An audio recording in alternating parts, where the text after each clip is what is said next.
மாமா வாங்க மாப்ள. சாப்பிட்றதுக்கு ஆளுக்கு ரைஸ் போடு மாமா. நீங்க போயிட்டு உங்க ஆள வரசங்க போடுறேன். அப்போ உன் பொண்ணை தான் கூப்பிட்டு வரணும். என்னடா லந்தா சீ உள்ள பங்க போட்டு தரேன். மாமா சீக்கிரம் ரைஸ் போடு மாமா, வெளியே வேலை இருக்கு. ஏய் என்னடா பெரிய வேலை, ரோட்ல போற வர பொண்ணை சைட் அடி போறீங்க, இதெல்லாம் ஒரு வேலையடா? உங்க அக்கா கிட்ட பார்த்து உங்க அக்கா கேஸ் ஒரு படமில்ல, இதுல உங்களுக்கு வேற. டேய் என்னடா இவர் உள்ள போய் இவ்வளோ நேரம் ஆச்சு, எனக்கு வேற பசிக்குதுடா. டேய் எனக்கும் பசிக்குதுடா, வாடா என்னன்னு பார்க்கலாம்.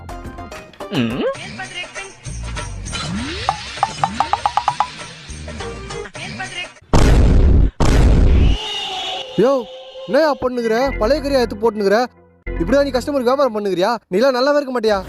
மாப்ள உங்களுக்கா ஒரு கை எக்ஸ்ட்ரா போடுற மாப்ள. அப்போ 2 கையா போட்டுருப்போமா? சரி மாப்ள. மாப்ள ஒரு நிமிஷம். யோ இதுவும் பழசா? கொஞ்ச நேரம் கழிச்சு சாப்பிடுங்க மாப்ள.